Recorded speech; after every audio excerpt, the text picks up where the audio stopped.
gate, he was literally on course for world record pace and just shy of Eliud Kipchoge's world record by 2 seconds. And that showdown, as it's being billed in London, back here in London at the end of April, Bekele against Eliud Kipchoge, the two fastest marathon runners of all time, going head to head. That could be something rather special. That could truly be incredibly special. And you know, he ran place in the Olympic Games in Tokyo. Absolutely. Back to the lead of the men's race here, and you can see Chris Thompson is really trying to sit with. Oh, that looks like a tight bend there. Chris Thompson really trying to stick on Bekele there. Yeah, very much so. Just lost his balance there, but Chris Thompson really showing terrific early form here. He looks. If you look at the facial expression there, a man who means business here. And what a thrill it must be for him, regardless of what happens in the rest of this race, to be going toe-to-toe, just the two of them, with the great Kenenisa Bekele. Yeah. No, it's great to see Chris Thompson sticking on this, and we were wondering whether we get to see many of the Brits here with a dominant performance at the front, and it's brilliant to see Chris in the mix here. So good vocal support on the streets, generous for the British athletes. $4,000 for the winner. There are prize bonuses, time bonuses as well. And back to the men's race, just coming down this hill. Oh, that's interesting to see the mile splits here. We can see that they set off really quite aggressively there, and they have settled down a little bit, but they're probably still operating at around 62-minute pace, do you reckon? Yep, absolutely. They set off pretty quickly there with 4:24. Well, record pace is around 4:30, so that was pretty quick, that opening mile. Yeah, like we mentioned, with Chris Thompson with a PB of 61 dead, you know, he's operating right in PB shape, and yeah, maybe you think really fancies having a go at that today, but he's pretty notorious for going off aggressively, Chris, and I can see him holding on to a good time today from what it looks like so far. Well, no sign at the moment of Marius Kipsarem, the Kenyan, who was really given more prominence, I suppose, after the withdrawal of Lawrence Chirono. It's a real shame for Lawrence Chirono, who was really selected, I guess, to replace Mo Farah when he had to pull out a couple of weeks ago. And Chirono, of course, the in-form marathon runner, having won his last 3 marathons in Chicago brilliantly, and then Boston. He'll be defending his title in Boston in a few weeks' time, and then Amsterdam as well. He's very much the in-form athlete, so just a precaution. I think he felt a bit of a hamstring, I think, on Saturday morning when he went for his morning jog. No, it shows him got to protect his body if he's got those marathons coming up. But you would have predicted we might have had one of those. So what we get an awful lot of Ethiopia versus Kenya. They've got a massive distance running tradition, and it's great to see those two nations battling out. But I'd rather see Ethiopia versus Britain, and that's what we're getting treated to now. Chris Thompson, of course, married to Gemma Simpson, who you know well from your days. Absolutely. In 1500-meter running. That was a very strong era. I was looking back at your terrific run in Daegu just last night, just to remind myself, and they were healthy days for 1500-meter running, weren't they, for our country? Oh, absolutely. No, we've got a great tradition of middle distance running on the female side and the male side as well, and it obviously. But you know, it's great to see. It's great to see just British running in general is just doing fantastic at the minute, and it's so exciting in an Olympic year. Chris Thompson, who's a 4 times London Marathon athlete, and of course, in terms of his track pedigree, It'd be great to see Chris make another Olympic team. He went to 2012, but he struggled a lot with injury. He was obviously delighted to compete in a home games, but not be able to give perhaps the best representation of himself for struggling with injury. So just to see him still out here fighting to make another Olympic team is really inspiration. Well, here's the chasing pack in the women's race, and again we can still see Steph Davis there, left of picture in the white top. Lily Partridge is in there as well. Hayley Carruthers, all chasing down Samantha Harrison, who's we think about what 8 or 9 seconds as we were there. Sidbury in 3rd place. Danny Sidbury from Great Britain as well. Just from a technical point of view, Hannah, just zoom in on Kenenisa Bekele. What is most impressive about his running style? It's just so economic, and it always has been.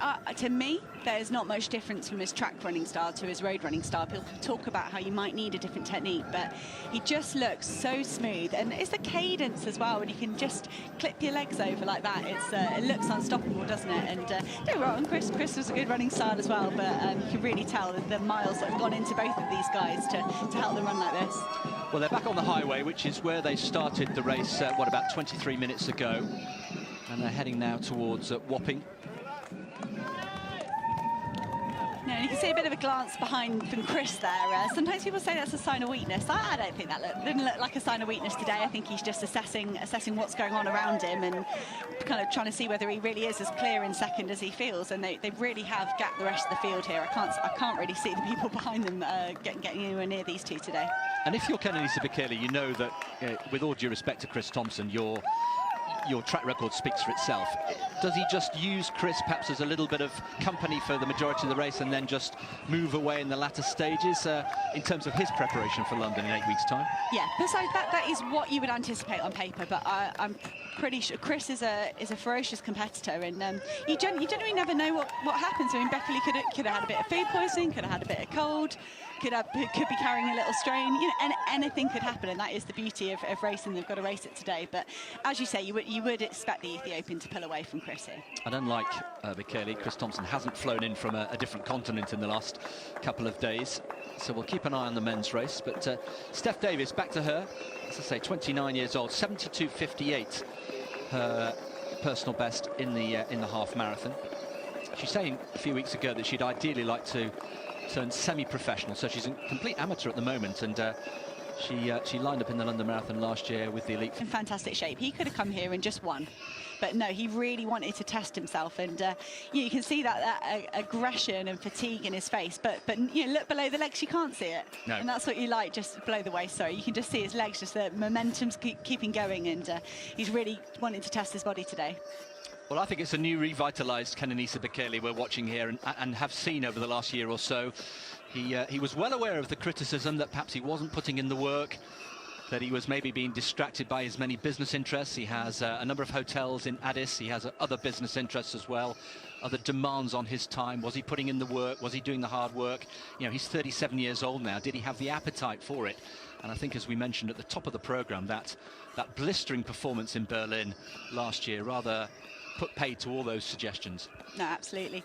And do you think he would have liked to have a test today, or do you think he would run you on? It'd be pretty easy to really enjoy today, and I hope those runners are.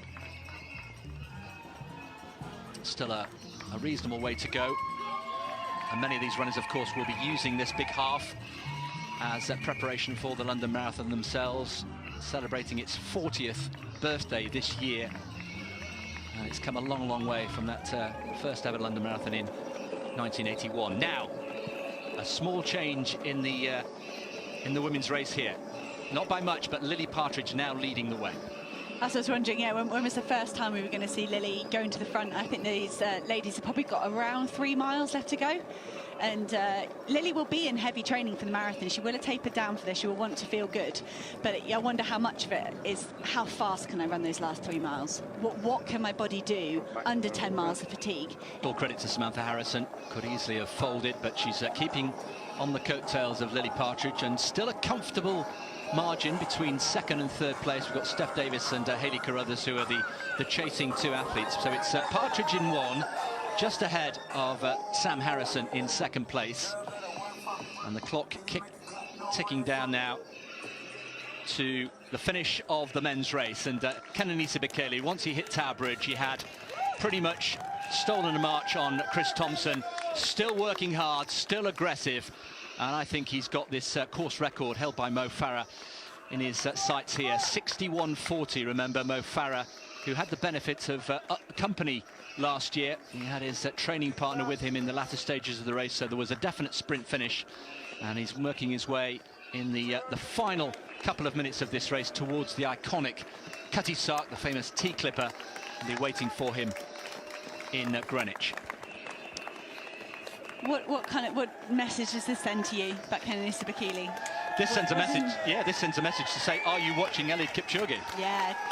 What do you think he's capable of in Tokyo, if he's capable of this on his own? I think he's capable of a medal. There's no doubt about it. Coming into the streets of Greenwich, then, many people will be familiar with these sites. Kenenisa Bekele, well, I think he's got a course record here. This is the centre of Greenwich, and any minute now, Cutty Sark will loom into vision. He's what, less than 200 metres to go. Kenenisa Bekele, it's been a terrific effort here. Kenenisa Bekele is going to smash the course record today. A big performance from a big athlete here. Bekele is back to winning ways in London here. terrific performance. Just outside 60 minutes, he has smashed Mo Farah's course record of 61.40. A winning performance here from Kenenisa Bekele, the best track athlete of all time. And is that a warning, I wonder, for Eliud Kipchoge for the London Marathon, which will